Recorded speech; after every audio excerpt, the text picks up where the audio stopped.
Hey, what's up guys, and welcome back to Animaking 2. And today I'll be giving you What If Naruto Was Taken to Orochimaru by Sasuke? Part 2 guys. Remember to get this one to 100 likes as usual. Share this to all of your friends in your social media platform. And also guys, don't forget to go ahead and check out the new series over on Anime Symbol. Link will be at the head of the description, so go ahead, check them out, and yeah, enjoy. And don't forget, if you want your what if to be done by me, go ahead and comment over there to get a chance of getting your what if in a poll where you guys can vote, and the best one will win guys. So yeah, don't forget to go ahead and check out the other channels as well, link in description, and turn on the bell notification to see exactly when I post. So without further ado or wasting more time, let's jump right into this. Begin now guys.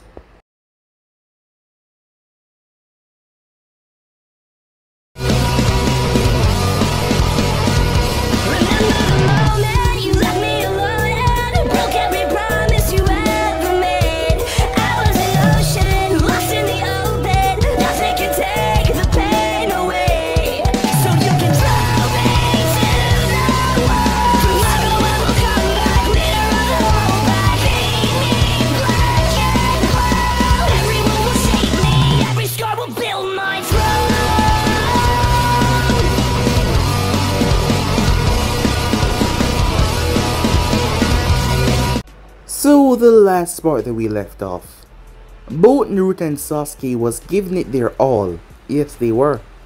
They were in the middle of an intense battle. As the both of them were giving it all that they could, they clashed against one another with a fury, as Naruto refused to let Sasuke go with Orochimaru, so he was gonna keep him here by any means necessary. As their battle ended up, them using their strongest technique, the Rasengan and Chidori.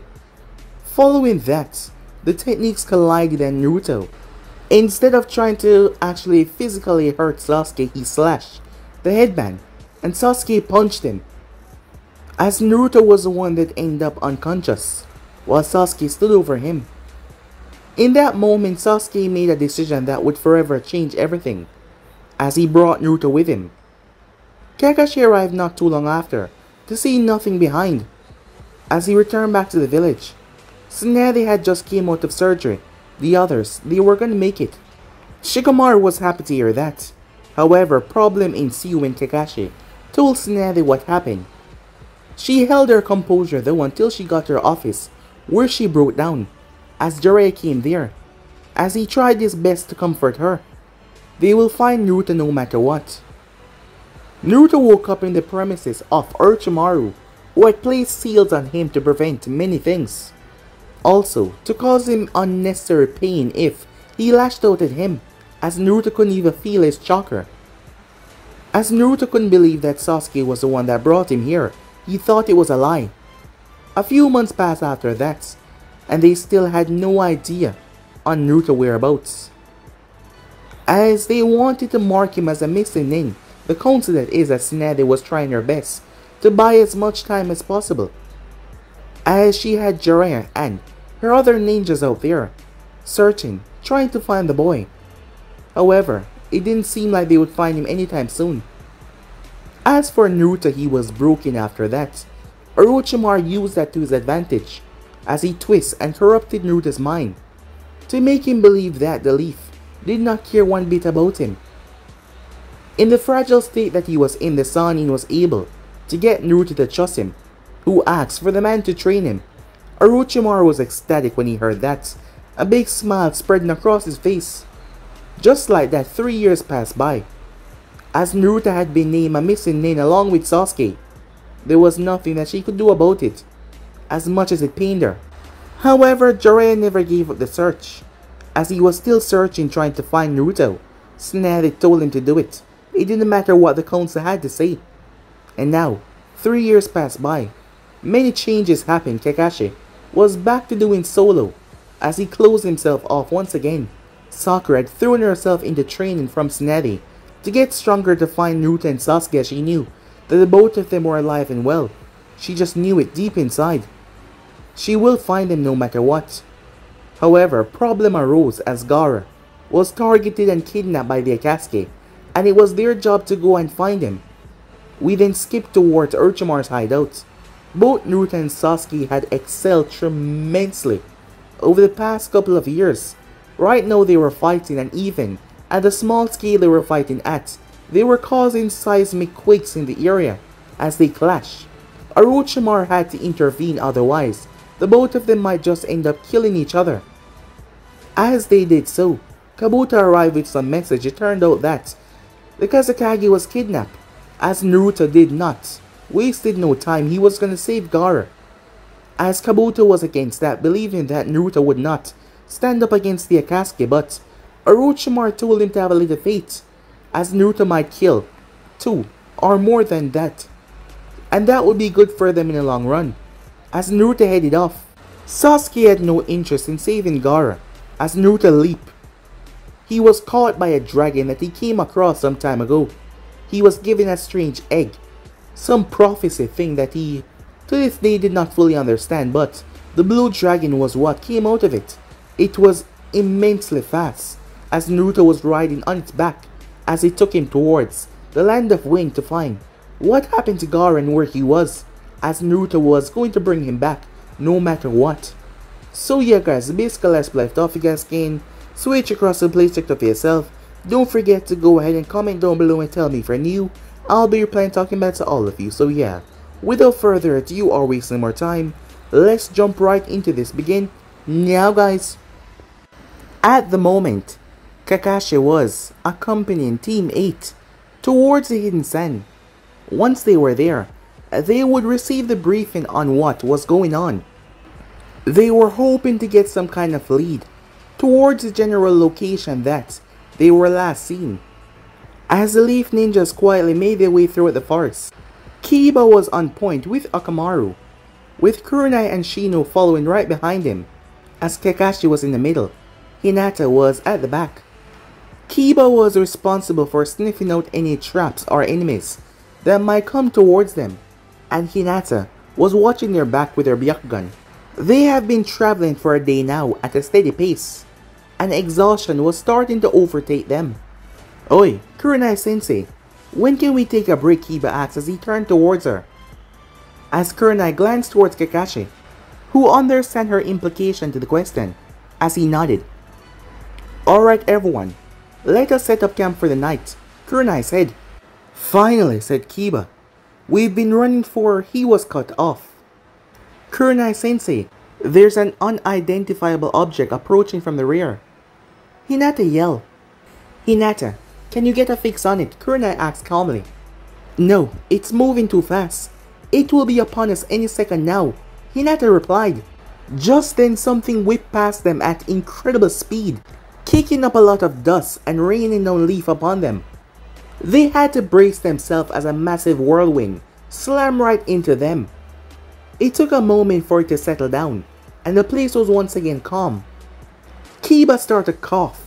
What the hell was that? He yelled. I don't know, but did anyone get a good look at it? They shook their heads in the negative, as no one saw what it was.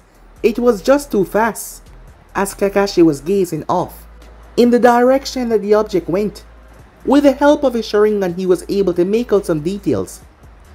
Whatever it was white, blue, and it had some hints of red and black on it. It also had wings. He thought he saw what looked like sunny blonde hair as well, but he was not sure. Lastly, it gave off this familiar presence. He wasn't sure what it was, but he was sure that he felt this feeling before. Kakashi-sensei, I know that you're getting old, but at least try to keep up. Kakashi snapped out of his daydream as he saw the team making their way off. Geez, Kakashi-sensei, what's with the spacing out? Kiba asked. Oh, sorry about that. I saw a squirrel wrestling with a raccoon over an acorn, and I wanted to see who would win. Okay, that's just weird, Kiba said. Time skip. Latios was asleep as Naruto was leaning against him, as he looked at the small fire in front of him. He had his sword in his left hand, as he was sharpening the blade. Night had taken over, and he set up a camp right at the edge of the forest where it met the desert. They had been traveling for a good while now, and he figured they should take a rest. While he was flying earlier, Naruto believed that he felt something familiar on the ground, but he brushed it aside. The only thought that was on the forefront of his mind was saving Gaara at the moment. He sheathed his blade as he set it beside him with the rest of his stuff. Cool, gentle breeze was sweeping in. As Naruto's eyes were focused on the fire in front of him, he quickly got up to his feet.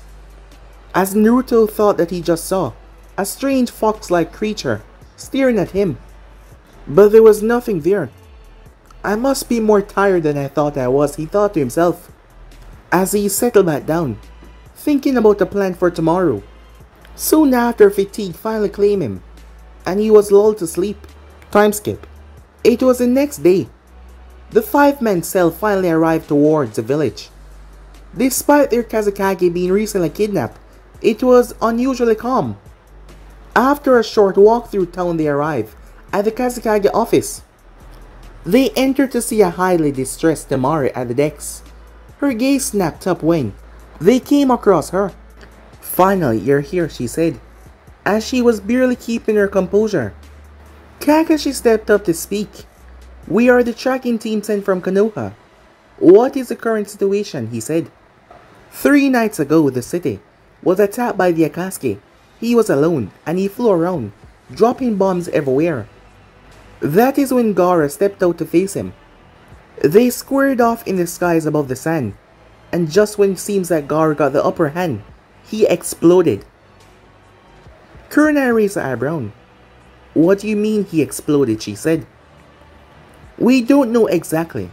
Gaara had the member pinned down, and the next thing is Gort exploded, and he was knocked unconscious. The Akatsuki guy made a bird from clay and scooped up Gaara, and then they flew away." "I see," said Kakashi.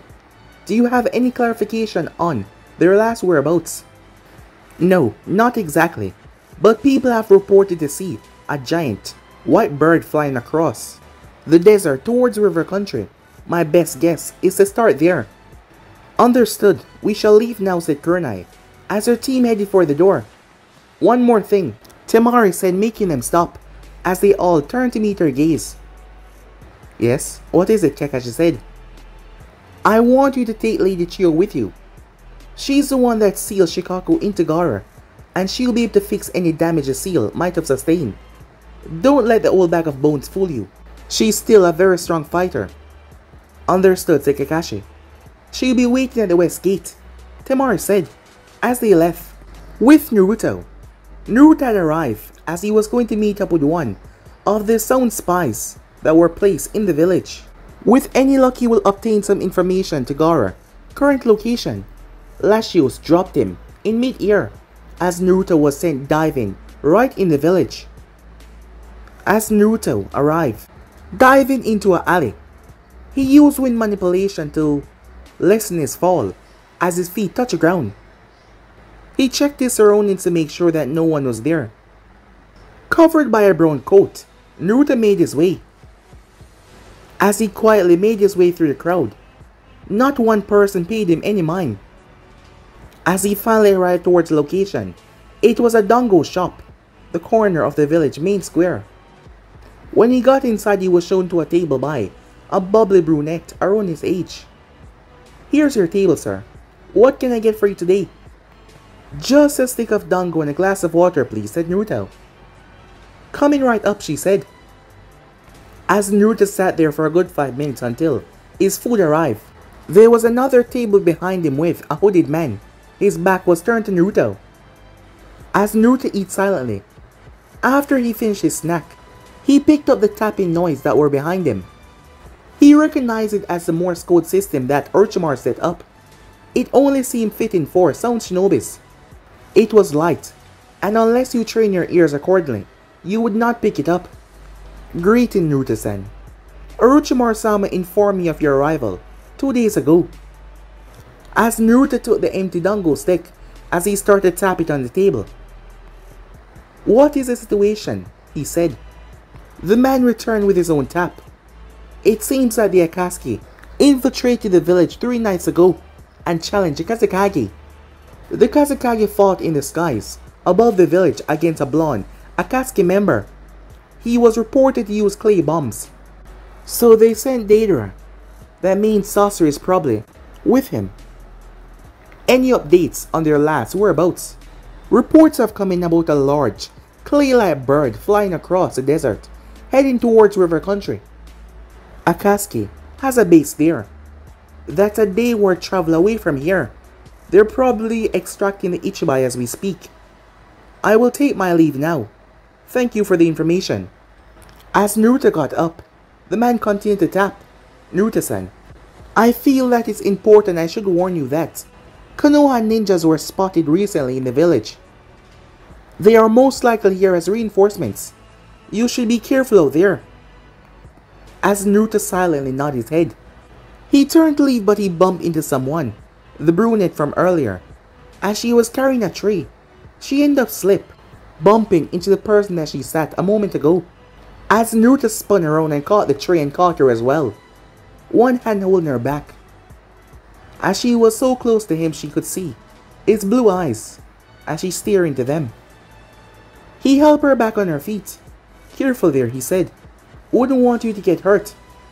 She felt her cheeks heat up as she watched him leave.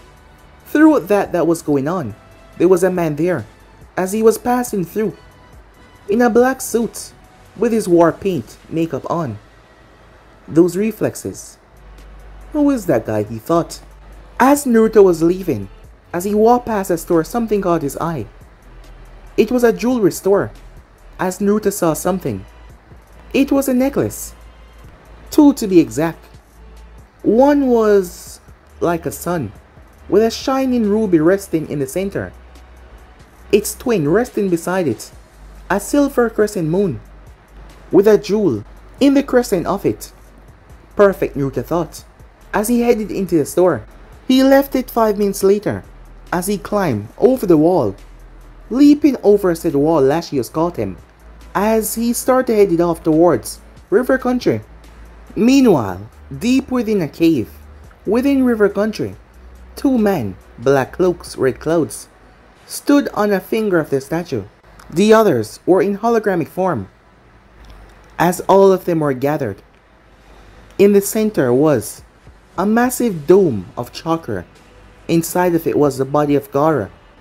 Gaara had been taken over 3 days ago, with the time that was needed for the organization to seal the tail beasts.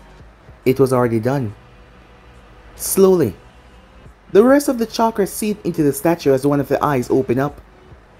The body then proceeded to collapse. He was lifeless. The sealing of the Ichibai is complete. One of the holograms with concentric rings in his eyes spoke up. It's about damn time. I was starting to get this crook in my neck. A man with a sight said. Hidan, shut up. A green-eyed man beside him said. Kiss my ass, Kakazu. What are you gonna do? Kill me?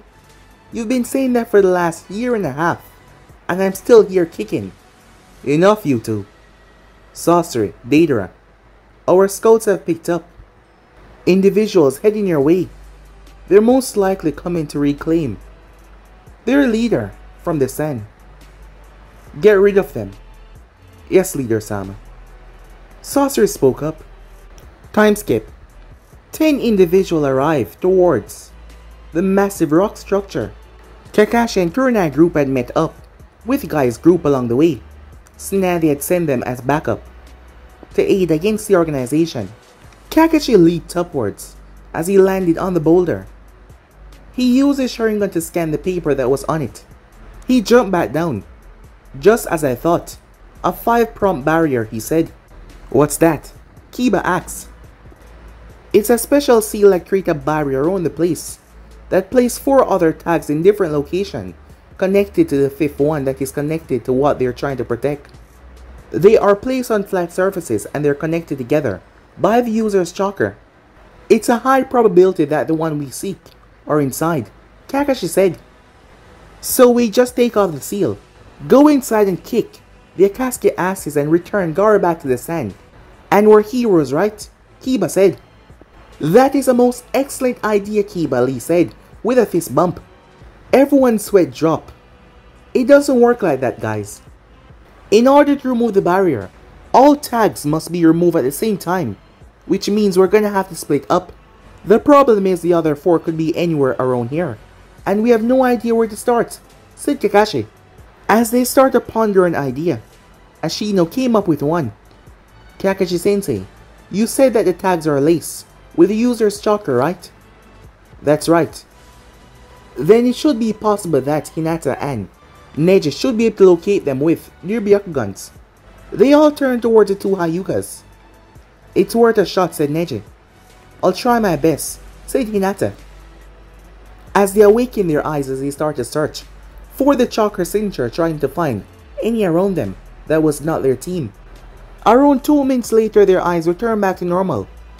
There is one, a kilometer north of our position, and another one half a kilometer to the west, said Neji. Hinata hesitated as she glanced behind her and sensed the area, as she seemed to have discovered nothing. She sneezed lightly as she turned back to the group. One is half a kilometer to the east, and the other one lie half a kilometer to the south. Kakashi noticed that small action that she just took.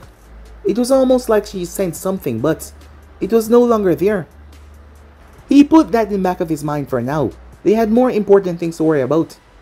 As he brought forward his plan, which involved Neji and Lee taking the tags to the north and west, while Hinata and Shino will take the tags to the south and east.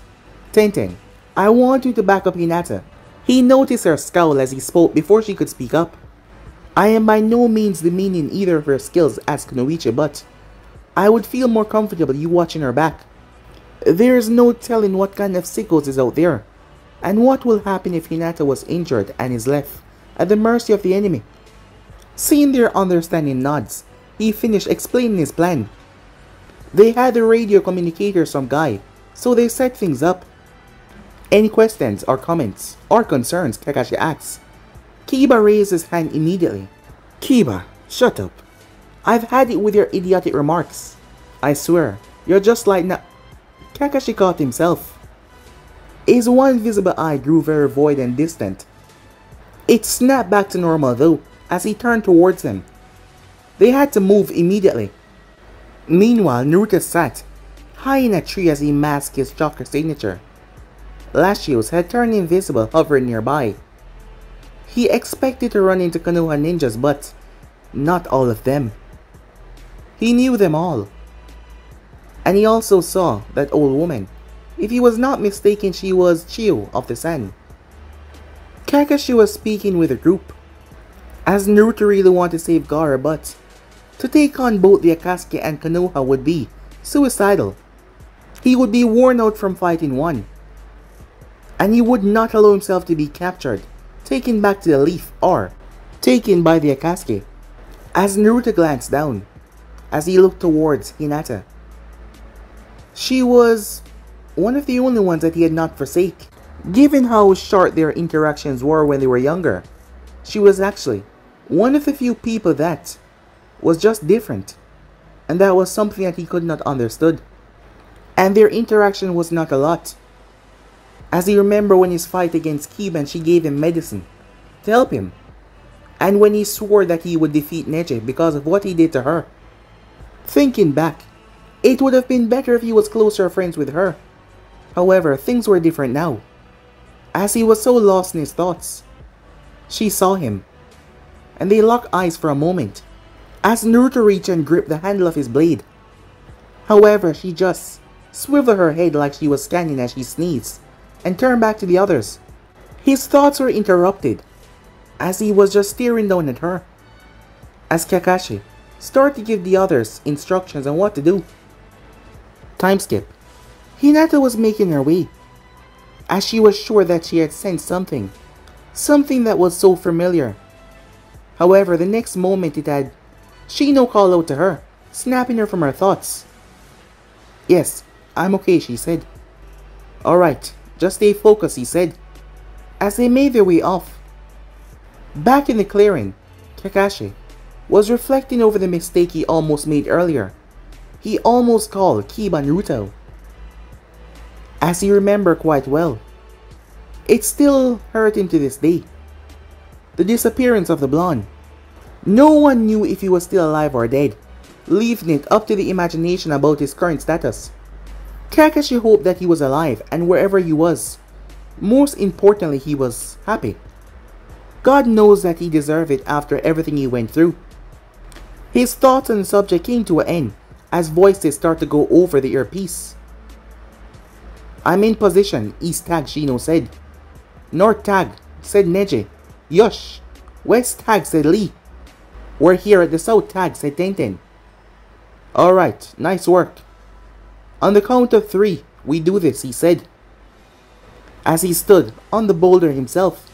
1, 2, 3. They ripped it off. As the chakra dispersed, "Guy, if you wouldn't mind," said Kakashi. "Yush." Guy rushed forward. "Severe Leaf Hurricane," as his feet made contact with said boulder, breaking it into pieces. As a gust blew out of the cave, forced him to step back. He then started to hear the others. Something is wrong. After they removed the tag, as Kakashi heard them radio in, strange copies of them appearing. The tag was booby-trapped. As his comrades glanced towards him, "They just ran into some trouble. They're taking care of it before regrouping back with us," he said, as they all told him that they could handle it. "On the other hand, we have to search his cave for the Kazekage.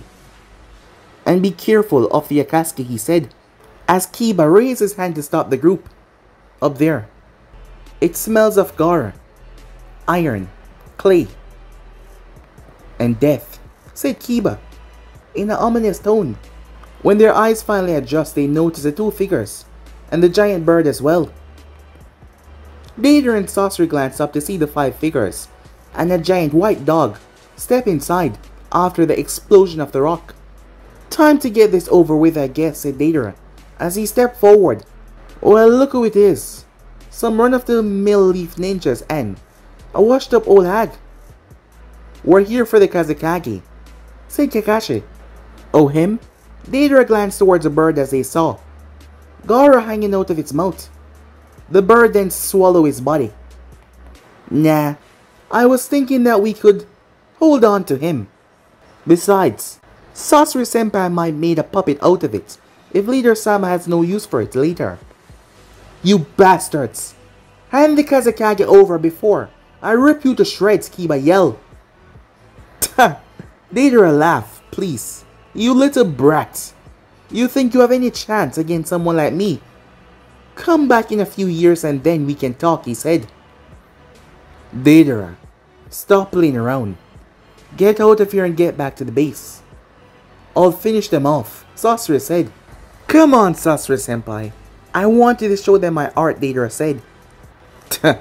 "That useless display of explosives that you call art. Ah, that is not art.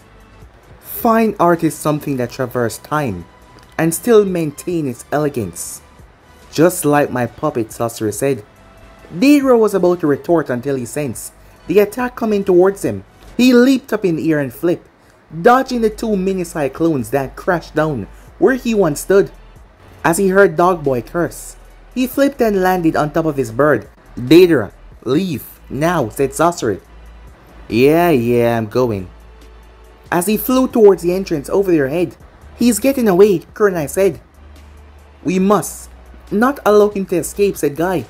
Kakashi's mind was back on track despite the duo's argument.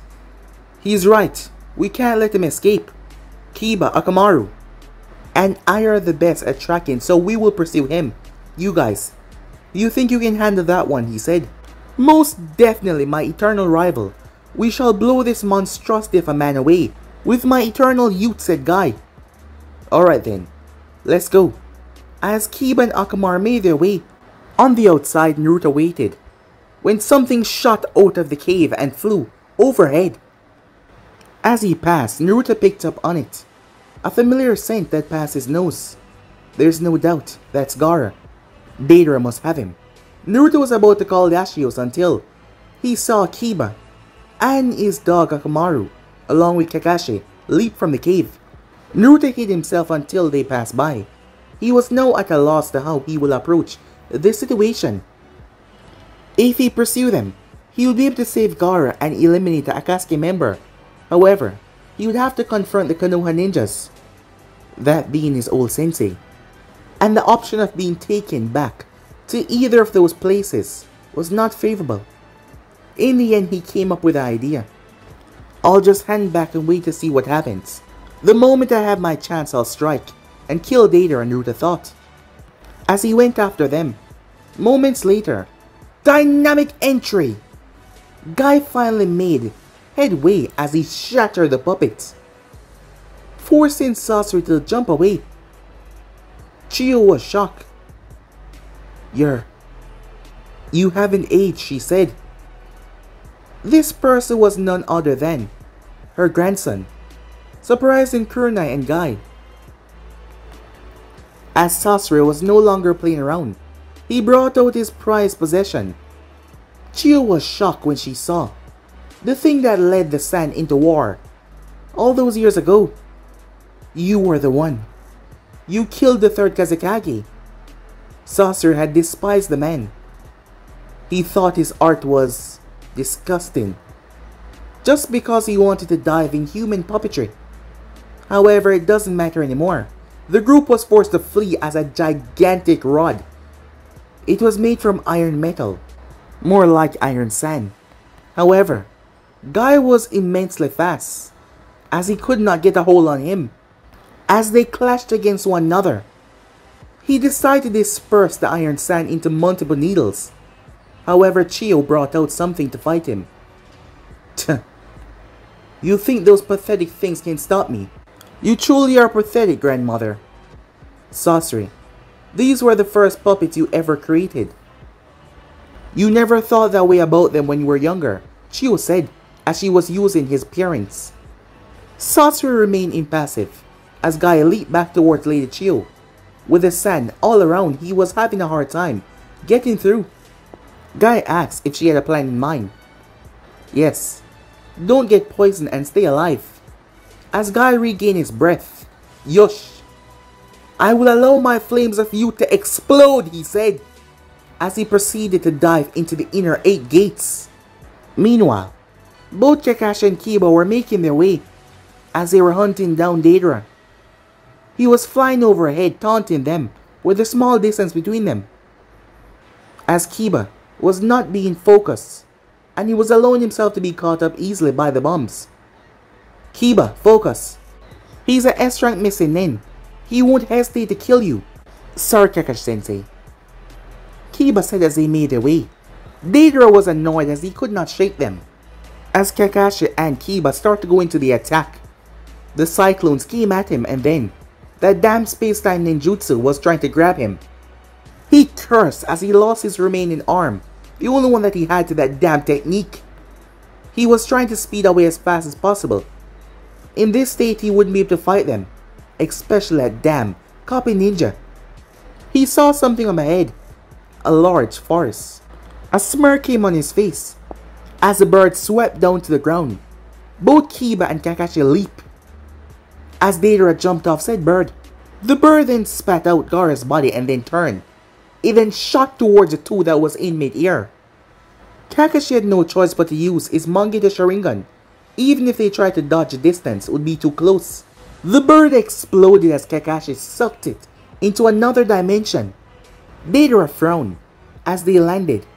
However, Kakashi, seeming to be about to fall. Damn it! Why the hell won't you stop following me? Why the hell are you so persistent? Give us Gaara back, you worthless Akatsuki trash! Kiba yelled at him. Deidara was pissed off. This little punk was working his last nerve. Tch, this worthless thing? He said, trying to get under their nerves as he kicked Gaara's body, causing Kiba to growl at him. Why do you even want it, he said. We already got the tail beast. Kakashi stiffened. He remembered what Chiyo said. Once a tail beast is taken from a Jinchuriki, they die. As a realization hit him. Finally, it seems you understand. He's nothing but worm food now. A lifeless husk, Deidara said. Kiba could no longer contain his anger As he was gonna kill this Akatsuki trash, he fed Akamaru a food pill and he fed himself one as well. Ninja art, beast mimicry, all 4 jutsu. Kiba became more feral as him and Akamaru spun off. Kakashi was trying to catch his breath. The Sharingan artist saps a lot out of him. The Mangekyou was far worse, and using too much would be suicidal. As Deidara leaped away, he rolled on the roundhouse, but Akamaru headbutted him. He stumbled back as Kiba was in his face, slashing and kicking. He had to dodge and backpedal as he waited for a counterattack. However, Kiba started to rage even more as he increased his ferocity. Fang over fang! Deidara got scraped along the side as he was now panicking as he felt the pain as they were spinning all around him. He had to dodge. Meanwhile, back at the cave, things were not going so good as Chiyo was not doing so well. Shortly after, their combined efforts shattered the 3rd Kazekage. Sasori used himself. The reason why he was so young, he was a puppet himself. The battle got a lot more intense. Things got worse when he pulled out that technique. 100 puppets. As Chiyo pulled out her 10. The place was chaotic and destructive as they clashed against one another. The ceiling exploded outwards, the walls broke apart. As Guy pushed his technique up to eliminate him once and for all. 6th Gate of Joy. Open! He leaped in the sky as all the puppets converge upon him. I don't know what you're planning, but I won't give you a chance to do whatever it is. Sasori shouted up at him. However, it was too late as Guy turned his attack towards him. He spun to meet the puppets head on. Lasekudeku, he said, as his fists were generating so much heat. Flames were actually shooting, slamming into the puppets. Sasori frowned as all of his remaining puppets were reduced to nothing. Cho used that moment of distraction that he had. One of her puppets dropped a white ball in her hand as she launched it towards him. Lion-headed cannon, she said. The ball expanded into a gigantic lion head with many fangs. It slammed into Sasori as he was too late to dodge. It pinned him against the wall. Sealing technique, lion, closing roar. As a diamond-shaped seal formed around him and sealed away all of his remaining chakra. Guy crashed back down into the ground exhausted, the gates vanishing away. We did it! We defeated our opponent and our flames of youth has grown stronger because of this. Especially you, Chobasan, said Guy. Chiyo chuckled at his expense as the two of them remained there.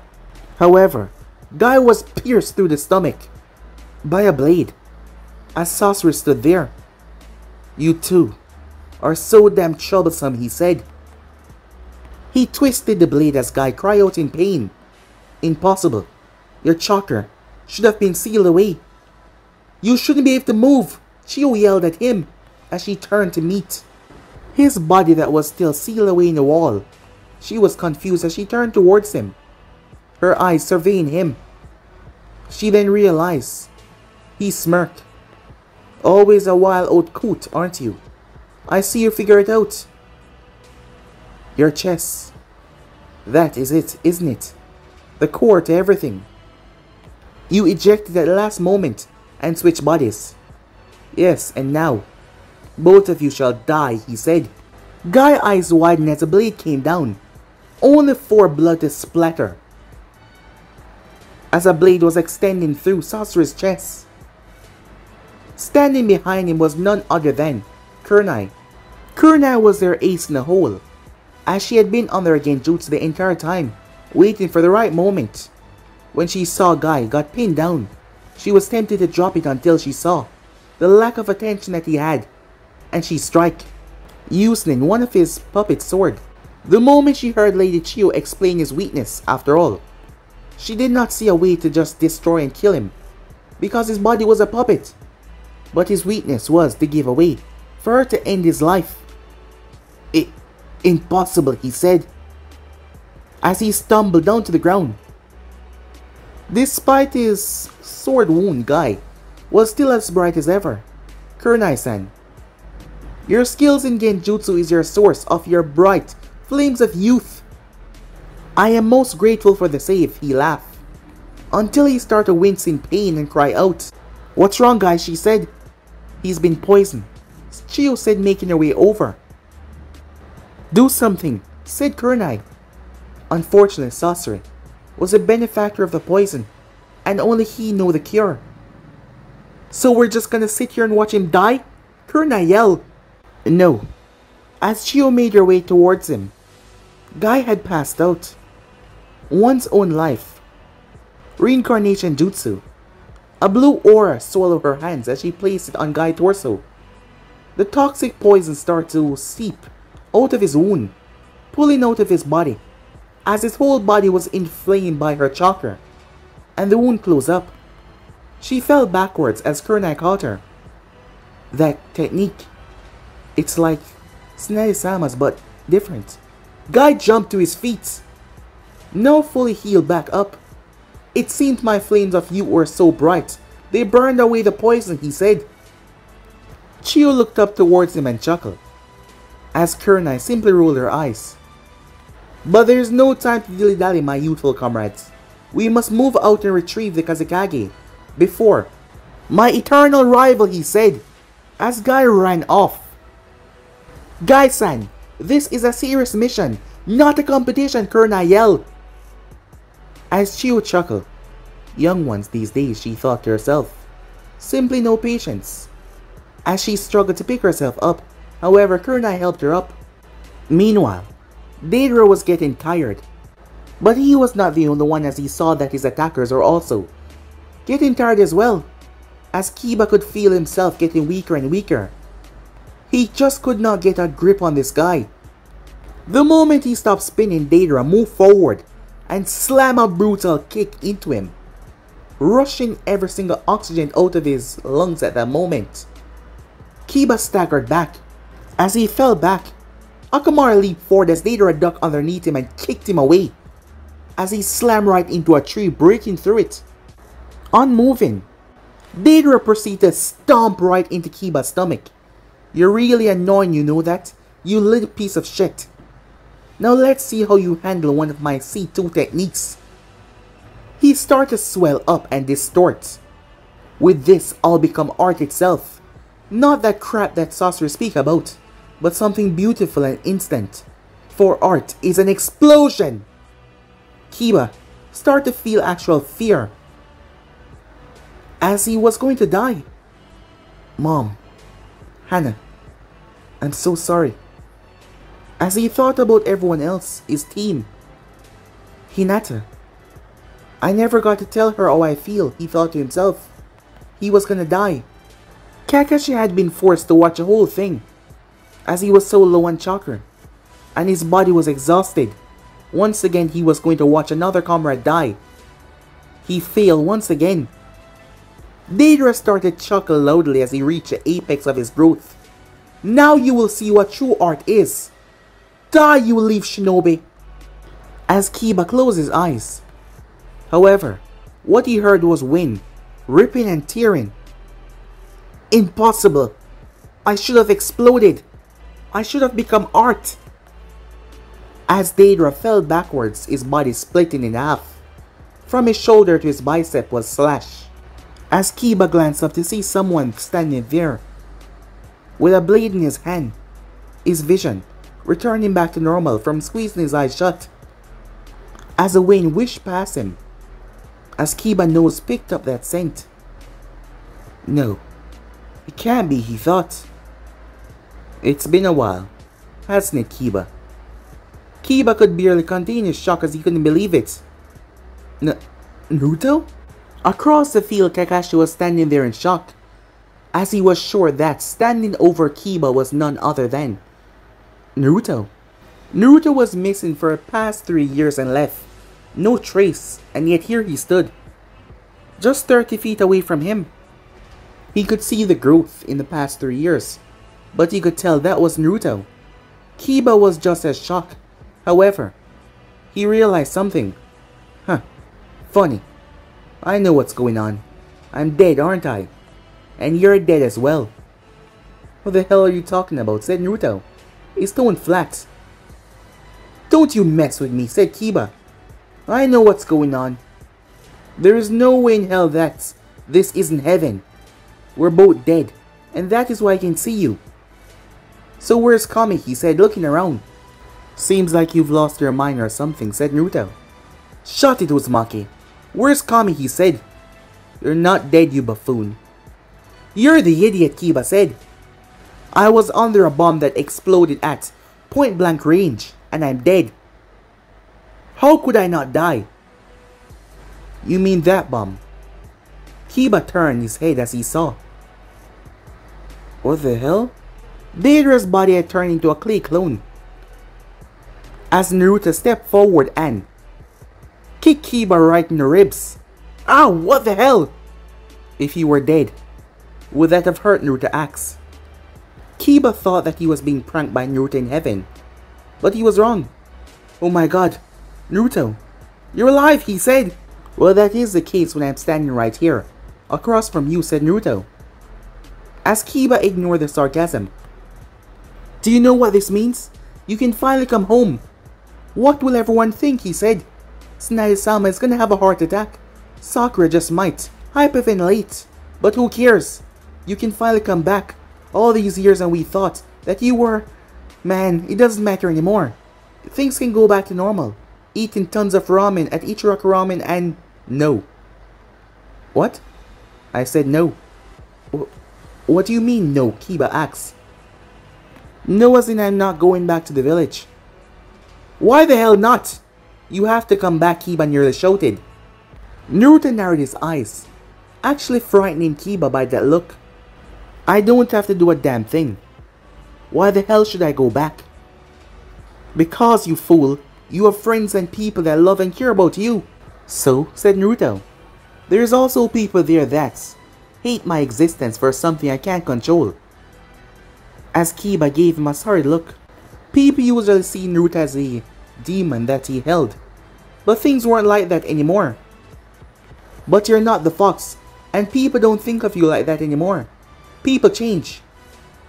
You're gonna come back, he said, and everything's gonna be fine. Give me 3 reasons why I should come back, said Naruto. Well, for one, all of your friends miss Pass, said Naruto. His tone was so uncaring, it surprised Kiba. Tsunade-sama greatly misses you. She nearly fell into a depression after you disappeared. Just seeing you will make her happy again. Next, said Naruto. Kiba started to get angry at how impassive Naruto was being. So you're just gonna leave your father's legacy behind? Naruto paused as he looked towards Kiba. Kiba, everyone knows that I'm an orphan. I have no parents. What the hell are you talking about? Kiba smirked. Maybe this would be enough to convince him. After you left the village.